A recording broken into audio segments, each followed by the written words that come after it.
studio audience is awesome. Exactly. Thank you. I hired them weekly. You. They work for cookies.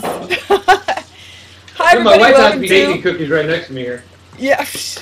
Everybody, welcome to our TV Zone.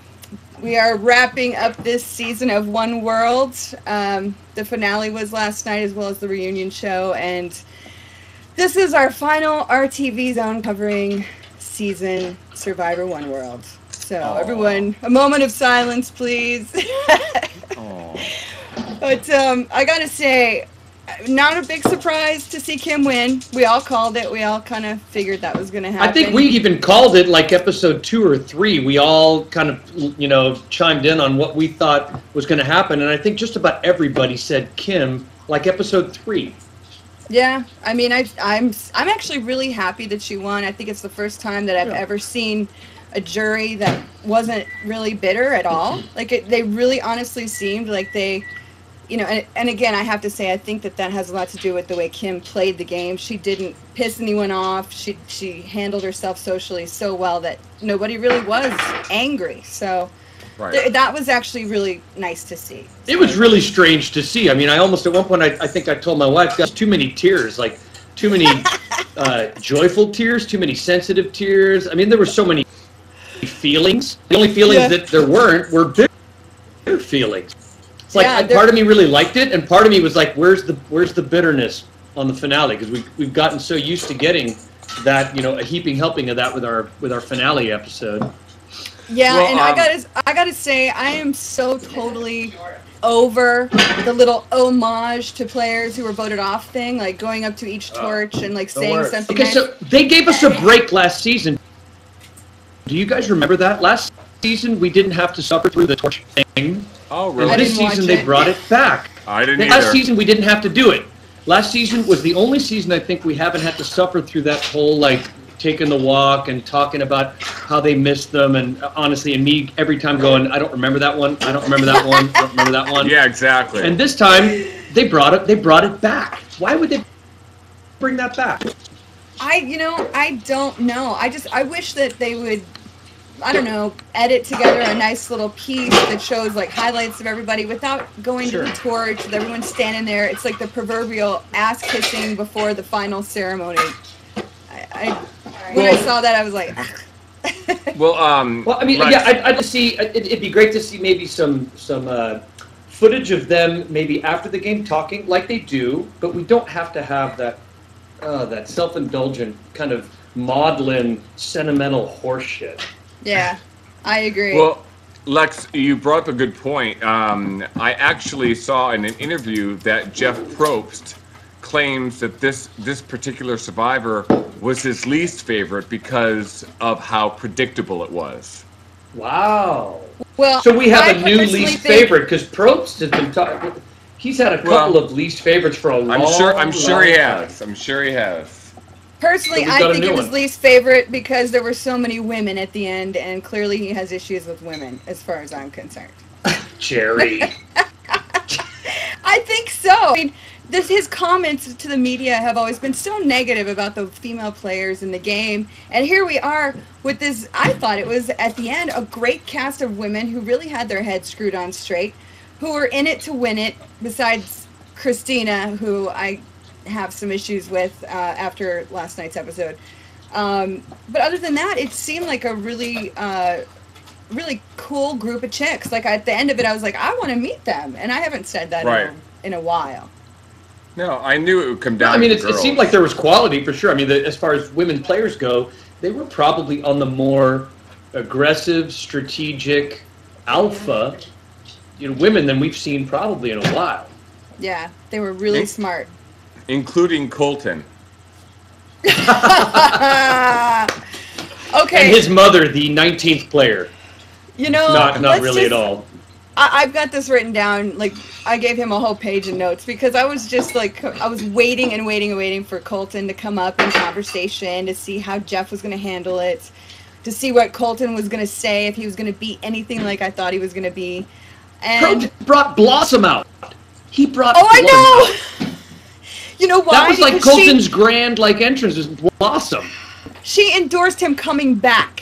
That's why he did that. And I don't want to see Colton again. I don't know about you guys, but it doesn't look to me like he really learned too much. No. I'm kind of done. Yeah, we all know his. Now mom he's gonna loves think him. he's funny. Now he's gonna know. I like him when he's wounded and bruised, and when he's saying things that he'll later find out are totally inappropriate. That's interesting. But like Colton, a self-aware Colton, I'm out. I don't need to see that. And Ross, Not as the yoga instructor, do you really honestly believe that Colton can grow as a person? I mean, it's hard. It's that whole situation's such a mind fuck, as you guys know. Like the finale and all the attention you get, and the strange, the positive and the negative. I imagine it's going to take him years to filter that all and walk away with something positive. Yeah. I think so too. It takes time to learn a lesson that huge.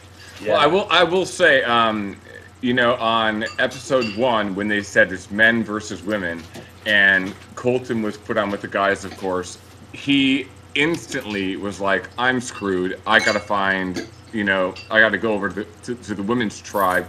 And I have to admit, Jerry, I thank God for you, because if you weren't there, I wouldn't know who to go to. I had like, you had a look that I just knew I could trust in you, and so I went to you, and we started to form that alliance. But like, I felt bad for Colton because he didn't have that, and even like on the playground growing up, I didn't have that. I always was playing with the girls. It's just, it's how it is. And so I felt bad for him that he was thrown in with a bunch of guys and didn't have a chance to really and there's a weird gender dynamic that you have people that are exclusively one gender. I mean, things can change. If you've got 10 guys and one girl, it changes slightly. There's some kind of balance that comes. And I mean, I've never been one to want to be in any situation where I'm in strictly a single gender kind of lineup,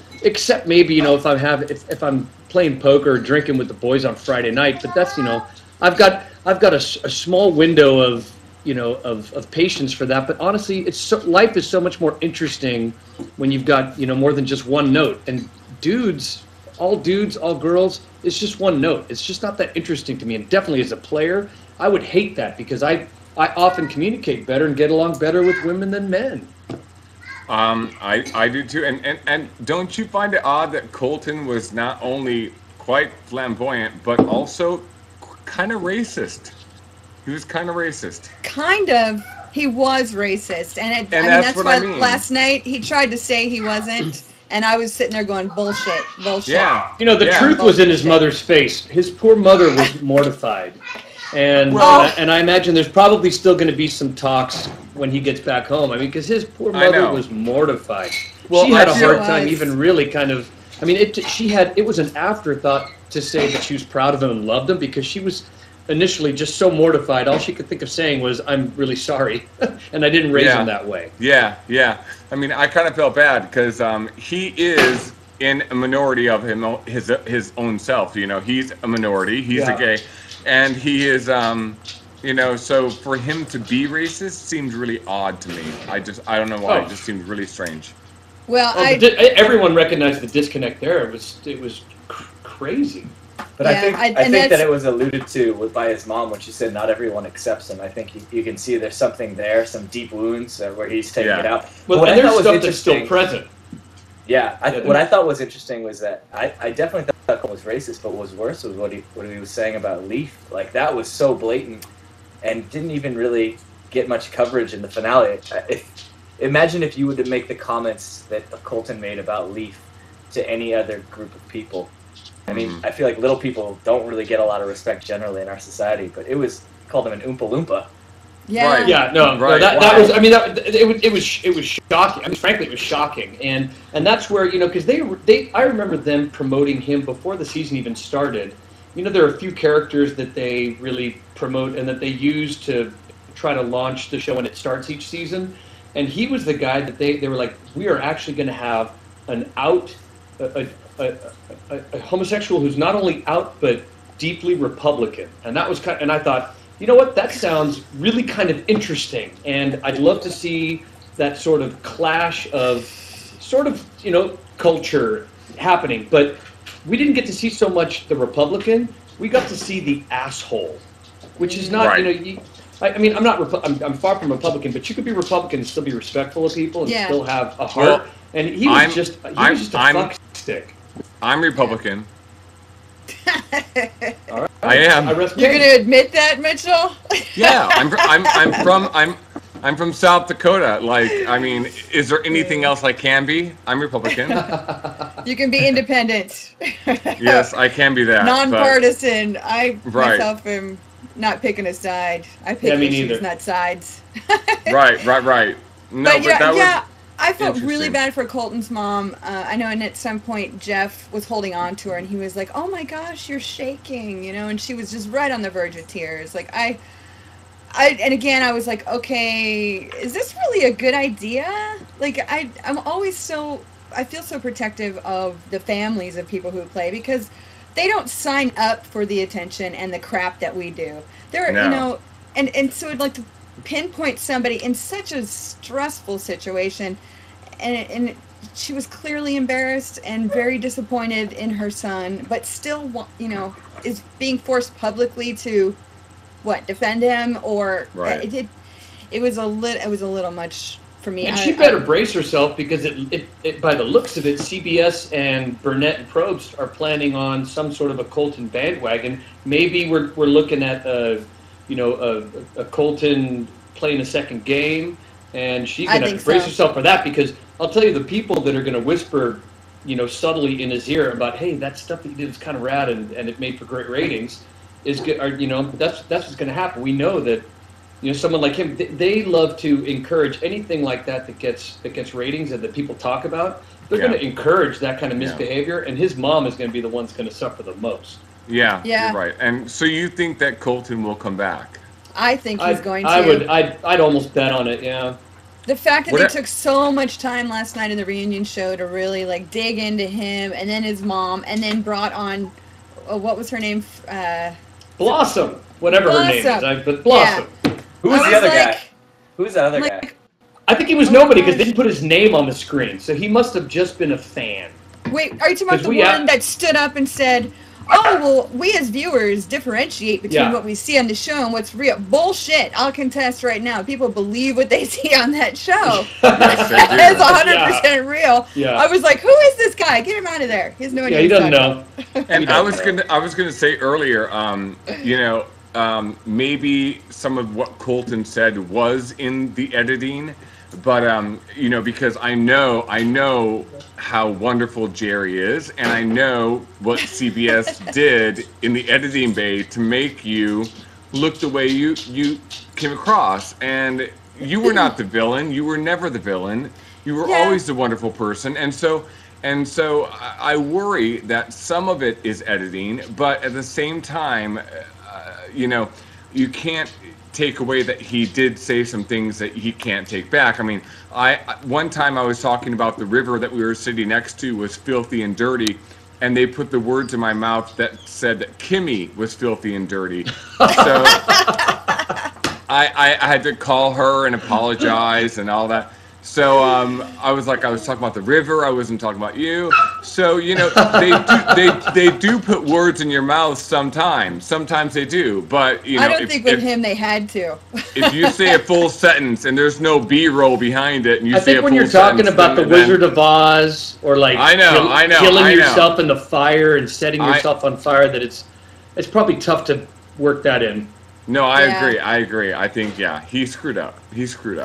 I really honestly hope he doesn't come back. Please, Jeff, if you're watching, I know. Do not bring Colton back. Please. And Mark Burnett, and even Donald Trump. I don't know. He probably has a hand in this somehow. So there was one other thing that, really jumped out at me last night. I was livid. The tribal council, when it was down to the final five, and Christina was still there. And, she was 4. That was the final 4. So Christina is sitting there, tribal council, and Jeff begins to basically make her look like one of the weakest human beings to ever play the game for not trying to break up the alliance, like literally berating her, like so bad that I was like, you know what? I don't know what happens. I'm not sure who gets voted off next, but if it isn't Christina, he totally just destroyed her only chance at winning $1 million. And then when she did get voted off, I realized that all of that beratement and negativity coming from Jeff just like ripping her apart was because he knew she was going that night, which is where I also have an issue, where now the producers ask you, who are you going to vote for before you get there? So they already know what to expect. And I think that it's just giving Jeff too much freedom to just tear people to shreds. I think he's gotten too comfortable as a host, being completely open and honest. I mean, I really think he should, as a host during Tribal Council, I think he should be exercising more control in what he says, and I think that it should be treated with a bit more. I don't know what the word would be, not respect, but I think, we've often talked about him being like, the 19th player or the 17th player. And I don't think he may not even himself realize, or if he does, it's even worse, how much influence he does have there. And whether they made their minds up or not, we all know that at Tribal Council, shit can change still on a dime in the 11th hour. And, exactly. And as a player, I would want to know that it really truly ain't over until it's over, and that even as people are walking up to that urn, I still have a chance with a nudge or a look to change my own fate. But if you've got somebody like Jeff who's got clearly a ton of power, especially with the new players that are part fan, part competitor, and some of those people worship Jeff. I mean, they just do. And he needs to really understand that he has a lot more influence at that moment than any of those people sitting down do even. Well, yeah, if she hadn't been voted off, there's no way in hell she could have ever salvaged her reputation and won $1 million. And I mean, I literally just sat there with my jaw on the floor, and I'm like, she better be going tonight, because he just destroyed her. I mean, the jury doesn't even have to think twice. There's no way they would ever vote her to win $1 million. If I was her, I'd be furious. I would be furious about it. I would have ripped him a new asshole. I don't care. Like, you right don't then and there. Out me in front of people. Perhaps my strategy is so very on the passive side, but maybe I still have a chance it might work, right? Yep. Yeah. Well, also keep in mind, Jerry and Lex, Jerry and I first started 11 years ago. 11. 11. Don't tell 11 years I ago. do math. Yeah. And then, we were early on, and they didn't encourage us to vote for certain people. They didn't ask us who we're voting for. They let the cards fall where they will, and that's why. And they never asked us who we were voting for before we went to Tribal Council. Right. Nobody knew for sure. Right, and that's why. I know that I started 11 years ago next month. You guys are coming up on 12 pretty soon. Yeah, Mitchell. It's crazy. Boy. Oh boy. It's crazy. Well, at least you look the same. Yeah, we all look exactly the same. Yeah. Oh. But no, Jerry, I mean, I don't even know if you know this, but I think his name was John. As when I got voted off, he pulled me aside and he was like, "How the hell did that happen? None of us saw that coming." And I was like, on the way to Tribal Council, Tina asked me to vote for Jerry. I said no. She said, but then let's vote for Amber. I said no. And she said, then if you don't want to budge, I'll vote for you. And I was like, do what you want to do, Tina, but I'm not voting for Jerry or Amber. They're my friends. And she voted for me. So, and the producers were like, how did this happen? How did this go down? Because that was not how we, plan things to work out. That's not how. That wasn't in the script. That wasn't in the script, right? Exactly. But they tend to seat the person who's being voted out like closest to the exit, so there's no. But no, I mean, I was seated in a place where they thought I was firm, and then when I went up there to open the box to put my vote in for Keith, I saw Colby had written my name on his card, and he was part of our alliance. Yeah. And so I came back and told you, and you were like, no, he didn't. So, I mean, I'm like, no, he did. And so that was when I realized that I was going down that night. And Wow. So and you so- looked in the urn. You saw your name in the urn. yeah. You know what that is? I have to applaud you for that because I mean, most of us we're too scared to look in the fucking urn because we knew Well, that it was. I mean, I wanted to take all that shit out of the urn.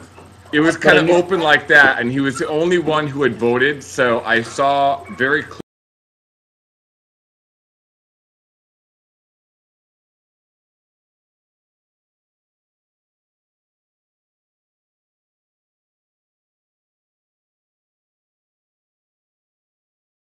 Name on your cast is like No. there's Mitchell and Right. Well, But see, and wasn't that's it- the thing. That's the thing too. Like heroes and villains.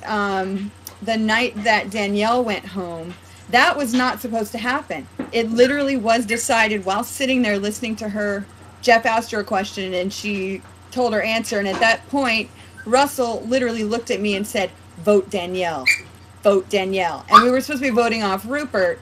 And all I could think was, I'm sitting there in the middle of tribal council, like, what do I do? What do I do? And I'm like, oh my God, a crack in the solid 3 alliance of Danielle, Russell, and Parvati. Are you kidding? How could I not take advantage of that moment? But I know production did not see that coming. They thought Rupert was going home. So, what if Jeff had that night totally gone after Rupert? And then I was really, really floored by Jeff. And I have to say this as well. I noticed last night, both of the challenges, the reward challenge and the immunity challenge, the person, I think it was Sabrina, who was like far, far in the back end of getting the challenge done. Everybody else was way ahead of her. And he said multiple times, and Sabrina in the back without a chance to win, and I'm going, dude, any second, those other people could mess up, knock their tower of little urns over, and Sabrina could win this thing. Why would you say that over and over again? Mhm. yeah. Why? I mean, we could belabor the point forever, but I mean, it's. I think we all agree that Jeff, as a host, has changed his game up significantly in the last few years. And not only did he not come out and out with his opinions as obviously in tribal council then as he does now, but he also didn't even comment during challenges. I mean, he was there to say Survivor's Ready, go, and then he was off, and they had 100 cameramen in those Sigmund and the Sea Monster outfits that would chase us around, and but he wasn't there. He wasn't there. He didn't talk. I mean, it was different in All Stars. You could hear him kind of jabbering away in All Stars, but in Africa, almost 11 years ago, there was none of that. Why would you discourage someone from not trying their hardest, no matter how far behind they are? I mean, especially with the challenges, the way they're set up, you could screw up at any time. Of course. Of course. Jerry, how did you find the Gidget lookalike? I know, right? I swear this is Gidget reincarnated. It is. I love it. But she's Rocky. She's Rocky. Hi. Oh, Rocky. You look just like Gidget. Little Gidget. It's crazy. Who likes to be thrown, does she like to be thrown Cheerios? I haven't taught her that trick yet. No? Okay. You'll work on that. Okay. So, yeah, the final actual episode last night, it just irritated me in so many different ways. But I don't know. I think more the reunion than anything gave us a lot to talk about today. Without that, I don't really know where we would have spent. You know what I actually would like to talk about? I don't even remember his name. The first man voted off. What was his name? Matt. Matt's speech during the burning of the torches. Do you guys remember what he said? What did he say? Because I usually try to tune that whole part out. It was fantastic. Right, exactly. But basically what he said was, I was the best player in the game at the time I got voted out. I played the best game, and I should have won. Yeah. Third out, but you played the best, bud.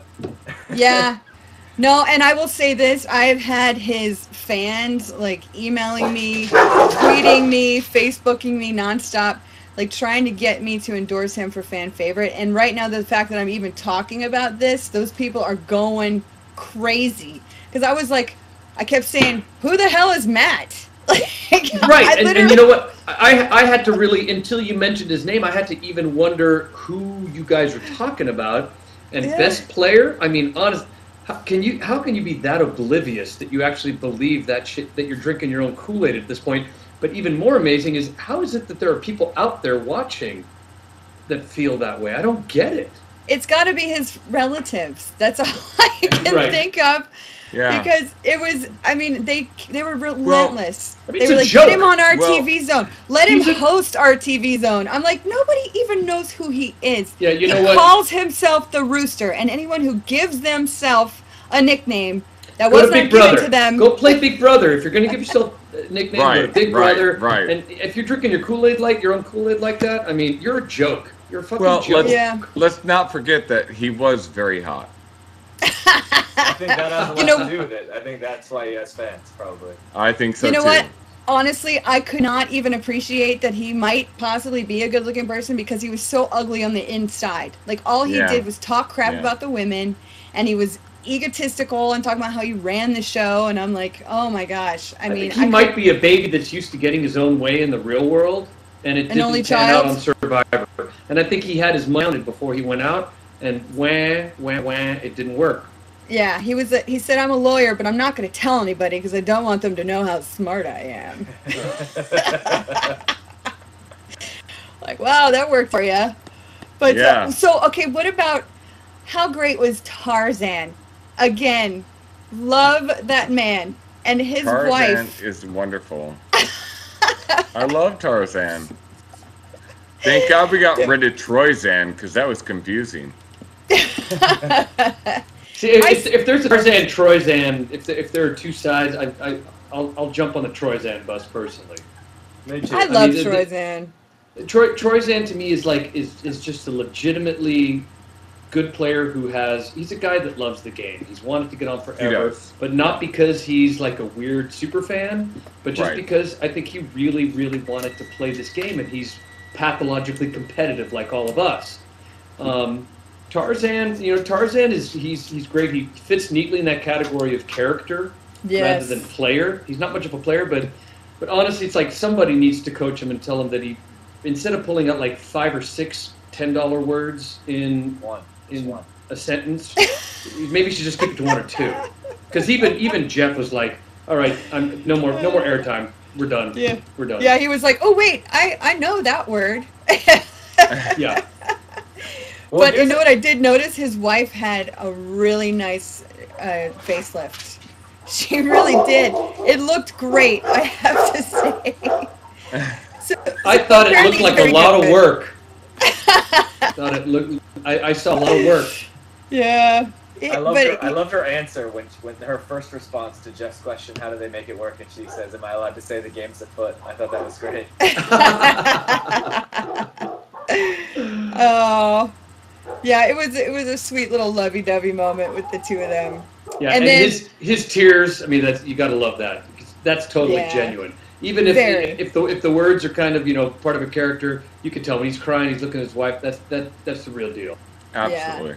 Yeah, for sure. And then it was so, okay, I know we talked a little bit about it before, but Kat, last night, I already enjoyed Kat beyond words when she was on our TV Zone with us, but last night when she got up and said what she said at the jury, she addressed them, please see past your anger, your bitterness, and vote the way you know is fair and right.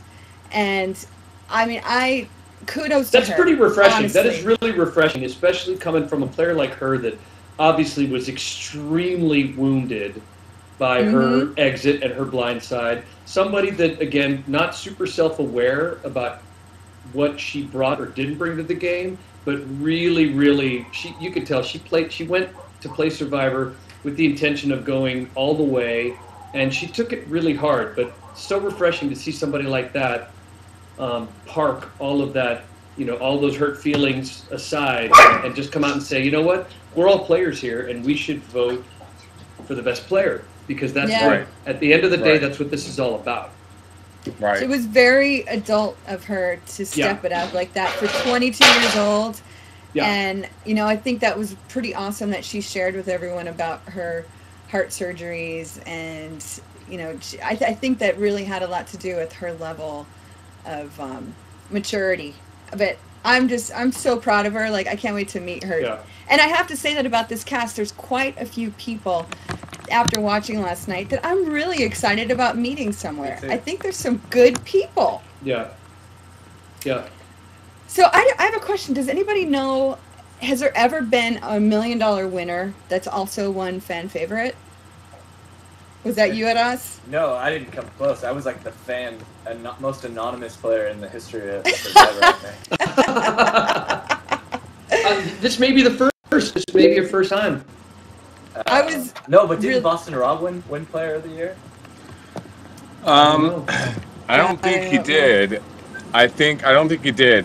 Sorry, I'm stepping outside to the dark to smoke. I don't think that he. I don't think that he did, but I do think that they created that whole fan favorite thing for Rupert. Rupert, yeah, clearly. Yeah.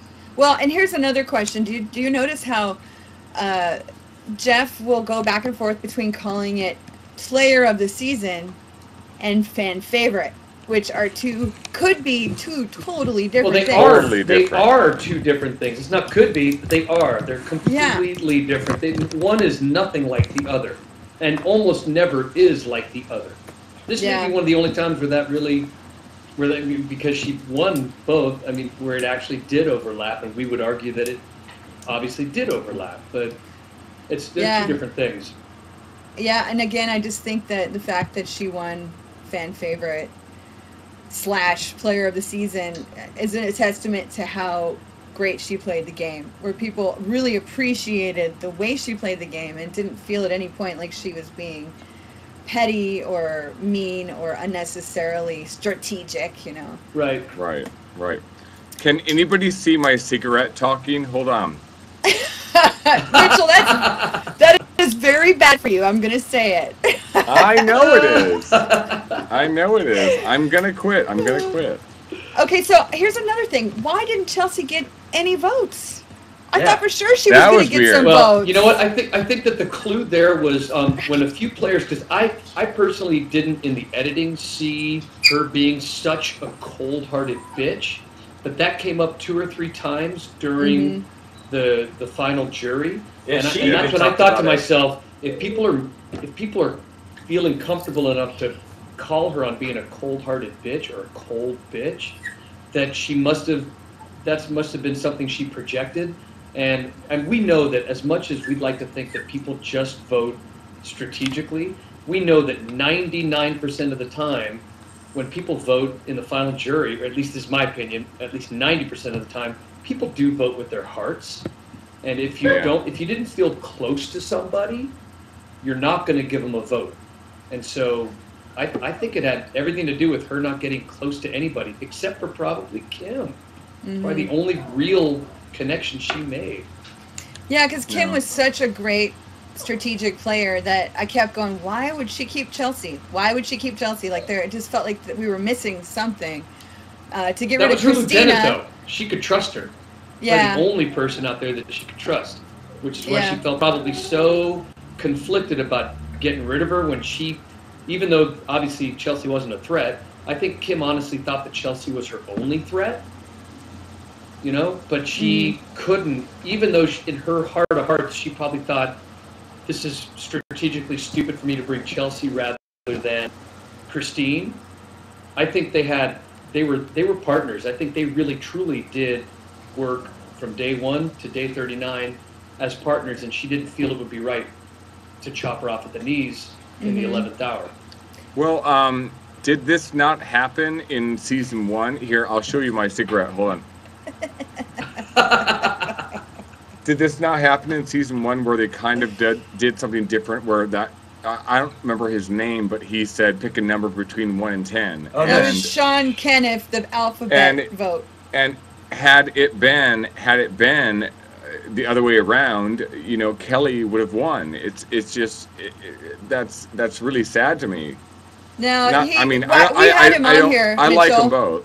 we had Sean on here before, and he admitted kind of underhandedly that the reason why he went with his alphabet strategy because it worked with what he really wanted to do, and he had something to blame his vote on.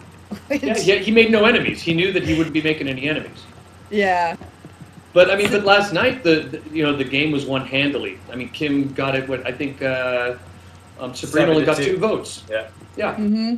So I mean, It was the weird cool. thing is Sabrina didn't know she didn't win. I know. I noticed that. Because she said, I can't breathe. Yeah. I missed that. It was hard to watch. I don't think Chelsea expected to get no votes. I don't think And so either. It's funny when there's a final 3. There's almost always one player that gets 0 votes, and it was shocking to see that it was Chelsea because she did not just piggyback ride her way to the end. She worked with Kim. Yeah, she played. And maybe she was taking the fall for Kim sometimes because it was easier maybe for them to hate on Chelsea because perhaps she wasn't emotional about stuff like Kim was. Because Kim obviously, I mean, she wore a lot of those hard decisions. She wore them on the outside, which at the end endears a jury to you. Chelsea didn't, but you could tell that Chelsea, I mean, even the night of the live finale, she took that kind of hard. It can't be nice to be the one person out of 3 up there that got nothing, no love at all. That would suck. That would suck. Has anyone here talked to Chelsea? No, not yet. No. I would love to talk to her. I talked to her. I sent her a Facebook message early on in the season because my girlfriend and I were cheering for her and Kim, and she mentioned that she was like really unhappy with the edit, and I tried to calm her down and just let her know it's pretty normal. And I told her They made her look good though. I thought she looked great. I told her, I the did good too. news is when you look back. I think when you watch your own season, you're so judgmental, and then you look back a few years later and you realize it wasn't half as bad as you thought. And then Yeah. and then a few years later, you realize no one remembers anyways. Right. Right. Yeah, I know. That's why I still challenge people. I'm like, go back and watch Australia because I didn't really do anything to be warranted the most hated villain in national history or in television at the time. Like, it's At all. absolutely ludicrous if you go back and watch it. You're like, Yeah. what did you weird do? thing is, the weird thing is, I tell people all the time, you know, Jerry said the same things about Kel, about the beef jerky and all that we said. We all said the same things, but apparently the producers, the editors wanted Jerry to be the one to really bring it out, and it's not fair to you. It's not fair to Jerry. It's just, it wasn't fair because You have to go back because of it. because well, yes, You know what? and that's we great, all- and that's great. But we all said the same things about Kel. We all said the same things about Kel. He did smuggle in beef jerky. He did. It was Jerkygate. It was jerky, and he exactly. And he still, to this day, signs his photograph, Kel, no beef jerky. And I'm like, oh my God, get over it. You had beef Thank jerky. God he we has saw that it. though, or no one would Yeah, even know see- who the hell he is. Precisely. Gotta cling to But something. you know, like it or not, we all assume our own place in each of our season's story arc, and we don't get to pick what character that is. We just, you know, it's what happens. And Yeah. you know, it's a lot of people have the debate goes on and on. It rages on and on about whether, you know, you get edited or not. And we'll all agree that everything that we say, we've said. But Mitchell, you just brought up a really, you know, a clear and tangible way of explaining how somebody might have been edited, in that you said something, but it was taken completely out of context. And some people are not taken out of context at all. But we all did sign on the same dotted line. And honestly, Yes. if we didn't read the contracts, then you might not have known what you're in for. But if you read it, it is what it is. I mean, and it ain't what it ain't. Yeah, It was that's a scary contract design. I know that, and every time Oh I my played, God. it got bigger and thicker, and more Yep. addendums and more stuff in there. I was Yep. like, "What?" My is my going You on? don't. You know what? You don't play Survivor for your own personal PR campaign, and if you do, you are just shit stupid. Yeah, you think well, my favorite is how they list all the possible ways you could die. Yeah. For example, my favorite one, and I say this all the time, is death by platypus. I'm like, What? how many? Yeah, it's in there. How many times has a person died because of a platypus? Well, they do have that stinger. It could hurt. I think it kill you. My favorite one was falling out of a helicopter. I like that one too. I like that one too. And every time I see that scenic, you know, that scene where they get whisked away on the challenge, and they're all like, "Oh my God, this is so great!" They've got a cocktail and they're glad handing each other and so happy about being in. Have you ever been in a helicopter? I'm waiting for that first one to just fly out the side. Right. You know, they also had death by collision with another contestant, and I'm just thinking, oh, what? Run, bam, dead. Like, what the hell's that? It was a very extensive list. I do remember that. It was a very extensive list, and our families had to sign it too. I was just going to say, that's the part where my parents, you know, called me immediately and said, "What in the hell are you doing? Yeah, exactly. Why would you do this to us? Why? Why would you do it to us again?" They said that the next 2 times I played. I was like, "Mom, I'm trying to win $1 million." I said, you know what? If I do die on the show, even though it says you can't sue, there's a loophole in there. Yeah, there is a loophole. There is. I'm sure that made her feel so much better. I want to talk about one more thing that we haven't talked about.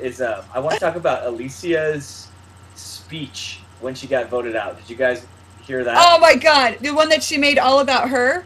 No. So Alicia at the gets final voted. tribal? No. She gets voted out, and then you have a commercial, and then you come back from commercial, and they roll the credits, and while they roll the credits, but obviously she just got voted out this so it wasn't credits, but basically her whole moment of getting voted out was, I got played, but at least I'm better than Christina, and Christina's still there, but Christina has no game, so I don't know what she's doing. She's a loser. That was her whole speech. It was about how bad Christina was. Wow. I mean, how much does that tell you about the player? Because we all know when you get voted out in ours, you know this because you won, so you didn't have that speech. But everyone who gets voted out with that, there's a moment where you walk into that. For us, it was a tiny little hut with all these candles, and there were all these cameras, and there's a very, very kind of there's a moment there where you realize in no uncertain terms that this is what you say better be fucking profound, because this is your last chance, and you're thinking to yourself, like, all this shit's going through your head, like, okay, Mama would tell me not to be bitter, and that I should be a good loser, you know, not a sore loser. Okay, so I got that. And I'm thinking, well, God, there are people that it's not the Oscars, but there's people I feel like I got to thank, and I definitely got to, like, give props to my kids and my wife. And I'm thinking, but I got to say something fucking profound, but I need to be kind of funny because I don't want them to think I'm some dour, serious dude. I mean, it's fucking heavy. That last hut, that little fucking hut speech is heavy. And Alicia, she didn't give a fig about it. She's like, she's a shit player, and I'm better, but I'm out, and she's not. Well, if you notice, like, her jury question wasn't even really much of a question. It was more about how great she was. And, like, she made it all about her. And I was just like, what is going on? Right. Oh my gosh. Jerry, I'll be right back. I love you. I'll be right back. Okay, so you guys noticed that next season is in the Philippines. I just want to throw out my theory on why it got finally moved out of Samoa. I think that in Samoa, there was just too much damn poop. Because all those seasons of people pooping on that same island, it probably got to the point where people were stepping in each other's poop, and it just wasn't sanitary. There's like a new reef that's a reef of poop that's built up from all that. What does Yaman say? Aqua pooping?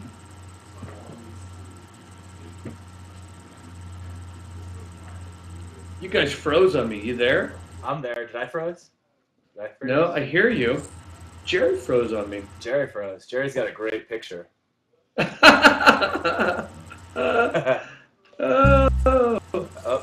Oh, here's Mitchell, though. Jerry might be gone. That's it. That's the end of the show. Yeah. Hey, Mitchell, you there? No. It's just me and you, Lex. It's just us. All right. But yeah, it's interesting. I tend to feel like every season I want to send an email to each of the survivors that are on, and I want to, like, give them my list of advice about the emotions you're going to go through. One, watching yourself and dealing with everything that happens and people's judgments of your character, and distancing yourself from the character and not identifying as that stuff is so important. It's funny because I mean, back in the earlier days when there were fewer of us, it was, some of us did actually reach out to every single player, and being on season 3, at that point there weren't that many people to manage, and you just for a good 5 or 6 seasons, maybe up until All Stars, maybe a couple afterwards, but there were players. At first I would reach out to all of them, and it wasn't that easy to do back then because there wasn't a Facebook and there wasn't even a MySpace back then. And none of our email addresses were public, and most of us never went on the forums unless it was just because our spouses had made the mistake of going up there and were crying about reading something about sucks or whatever. But it's like, I would actually make a point after each season, because they wouldn't give us the information before it was over, but I would call someone at CBS and say, can I have contact information for everybody? And I just want to welcome them to the family. And actually Dr. Liza, who was kind of she's the one that kept us from going off the reservation and freaking out. Yeah.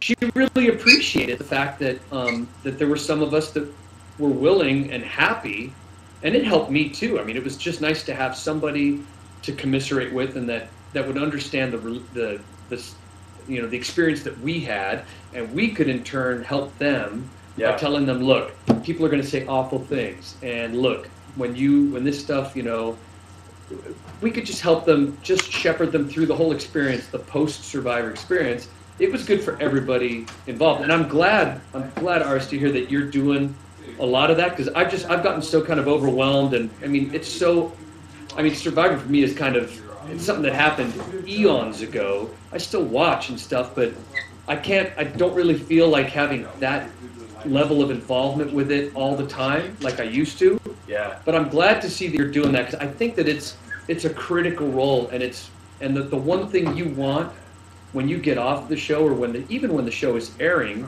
is you want to be able to talk to somebody that can relate to you and understand. But sometimes you don't want to talk to somebody from your season, because you have so much other emotional shit wrapped up in your season, and it's nice to talk to somebody that understands you, but that you don't have this twisted history with in the game. Exactly. And it's a fucked up history. It's so fucked up. The game is so contrived, it's such it's built on kind of fear and scarcity. Fear, paranoia, scarcity, exploiting people's lack of self-esteem, lack of self-confidence. I mean, it preys and exploits the most kind of deep sort of negative feelings that you can have. You have to be made of pretty thick, strong shit to get through that experience in one piece. And most depressed. of us, knock wood, have. Yeah, I was depressed for a year after I won. I was just like... And you won.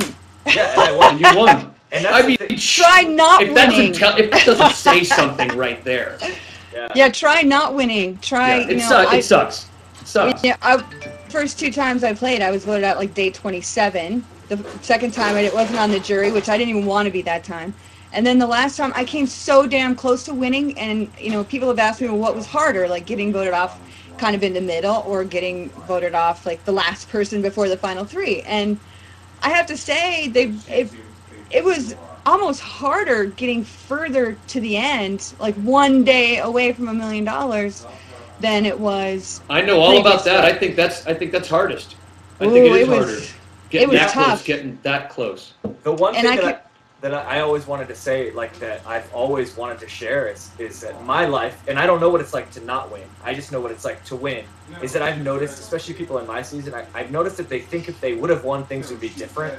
And with the exception of a bank account that quickly got depleted anyways, besides that bump, there's no difference. No one wanted my autograph any more than anybody else. There was no, it was not like doors open more. And because Survivor happens, there's such a quick turnover. Yeah. It's the you're same easily experience. replaced. And so I wish people would know who didn't win. Hey, it does give you a bigger bank account, but that can easily go too. So there's nothing really to, like, the whole, I think the value in Survivor that I look at for me is more, what an amazing experience and life lessons that we're talking about, like all the emotional trauma we go through. But anytime you go through that is a chance to clear a lot of stuff. And I think that was the real gift of Survivor for me, is like, wow, I really got to deal with all these things about self-image and validation and wanting to be liked from a public, and then watching it all disappear anyways. Yeah. Yeah, I mean, that shit comes at a price. Those lessons they're expensive lessons. They are. They are. They are. You know, I tell people all the time that specifically, I mean, every time I played was so unique and different in its after trauma. And, you know, some of the simple things that I know I dealt with, post-traumatic stress disorder, which, you know, some people who watch the show would never in a million years think that we would be damaged that much afterwards. But it really is amazing. Like when you get home, like just simple things like having a roof over your head again, having a comfortable bed to sleep in. Like not only do you appreciate them, but in your mind, you like go to where you were. Like, oh my God, somehow I worked out so it was okay every day after not really sleeping to wake up with my arm asleep or my leg asleep. And I'd somehow functioned every day despite all of this adversity that was being thrown at me.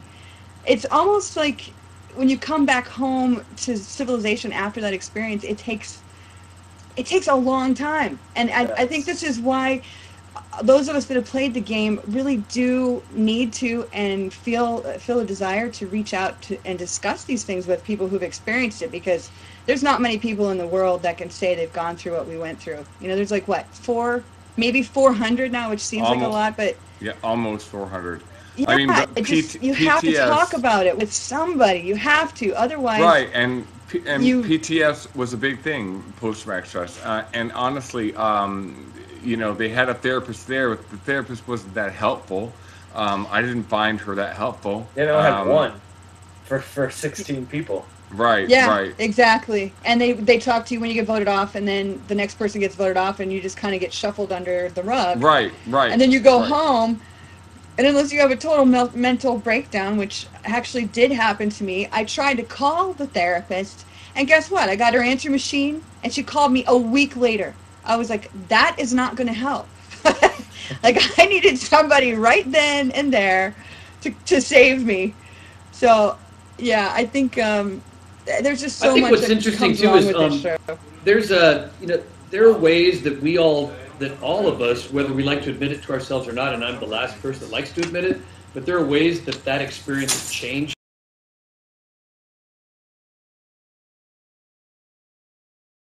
And I only know this because I'm fortunate to have, you know, a mother and a wife that are totally honest with me, even when they know that what they tell me I'm not going to necessarily like. And probably the hardest thing for me after the whole experience, both times, Africa and All Stars, was to hear them say, you know, this experience, as wonderful as you keep saying it's been for you, it has changed you. And they said, you know, and it has changed you in ways that you probably aren't even self-aware enough to realize. And I'm aware of how much I changed, but there are certain things that I didn't realize it changed in me until they pointed it out. And that was, honestly, that was really hard to hear. You know, I mean, my mother equated it to, you know, yeah, you used to be a lot more optimistic and you know, you've gotten jaded. You know, this experience, you don't trust people the same way, and it's, you know, and it's probably totally true. There was a loss of innocence, but an experience that you can't. I mean, it's like they always say, you don't ride any good ride. You don't ride for free, no matter what. You want to take the e-ticket ride, it's going to cost you in the end. And you know, Survivor. I mean, only about 400 of us have ever done it. God knows it is amazing experience. I wouldn't trade it in for anything, but don't play for free. Mm-hmm. It comes at a huge cost, which is what I tried to say at the All-Star reunion when I got booed. Yep. That's all I was trying to say, was that there's a show about entertaining people, but it comes at a price for us. People don't want to know that, though. No, they don't want to don't. watch. They don't want to watch their TV and have any guilty feelings at all. Yeah. They want to think it's about Doritos and bikinis and cutthroat characters. gameplay and characters. That's right. But That's right. Jerry, you left the stage, right? Yeah, I walked off because I literally said to myself, and I looked think around, that there was only one person that really understood what you were saying, and that was me. Yeah, and you were sitting right next to me. And then I got booed I got booed after that because I was the only one that wouldn't shake Rob's hand and say that everything was totally okay, because I felt that would be lying. I didn't say it would never be okay, but I just couldn't do it. You weren't ready. You weren't ready, and you weren't going to let the cameras and a crowd of people force you into something you weren't ready for. I wasn't going to let, the media or the network, cow me into telling the public that all of this is totally okay, that there's no problem at all, that we're not, human beings with hearts and emotions, but we are. And I wanted to make the point as much as you did, Jerry, and that was to say, look, you guys get a lot of entertainment from this, but you need to know that we're human beings, and even though a lot of us say it's just a game, it's not just a game. Ultimately, in the grand scheme of things, now that I've got 11 years behind me, yeah, it was a game, but when you're in it, it's not a game for us. When we spend 2 months out there and then our lives are paraded around and our personalities are dragged through the mud and everything else for 6 months afterwards and years after that, because it doesn't just stop. That's not just a game. I challenge anybody out there to go through the same thing and say, be cavalier about it, say, it's just a game. No worries. It's totally just a game. And, have at me. Eviscerate me, disembowel me, and it's totally cool. It's just a game. No hard feelings. Lex, did you not shake Rob's hand because he plays for both sides of the team? No, it was honestly, it was just that. That was a gay joke. Oh, what's it? Oh shit! You're right. I totally. Let's can we do a redo on that? Lex wants a better chance at an answer. Mitchell. Yeah. I love that you haven't changed a bit. I know. It's funny because honestly, watching the show, I have to say I have quite a few moments. Even just watching now, sometimes it's really hard. Like I'm watching it and things come back to me and I'm remembering what it's like to be stuck in a storm or to not be able to sleep or, the taste of coconut, just weird little things come back to me watching the show, or when someone gets hurt and someone's upset, I'm just like, yeah, the hardest part for me is watching the evening shot when they get back from tribal, because for me, tribal council always felt like I was killing someone. Because, for all intents and purposes, that's what you're doing out there. You're ending their life with you, and it was so tough for me coming back. It didn't matter if I didn't like the person or not. I hated it. I hated that experience. It is. When each tribal council, someone's torch gets snuffed, and I don't think it's any coincidence that is also, in our language, that's a symbol. When you say someone, you're going to snuff someone out, it means you're going to end them, you're going to kill them. And I think that's all very deliberate. And it's funny because I spoke in front of about 300 kids at a high school last Friday. And it was all these English students at this local high school here in Watsonville.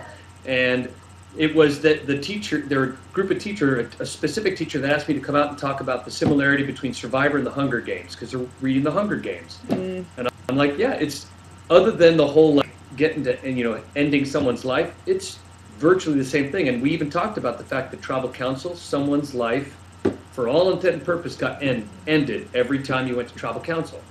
I know there's a couple seasons where they actually called it killing people off. And I was like, that's pretty brutal. That's pretty far.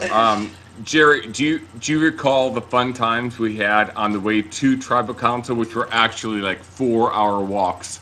Oh, you mean when we actually had to hike there? Yeah. Yeah. Well, I don't know what they do now, but that's what we did. They don't do that now, I don't think. Land Rovers they made you guys hike there?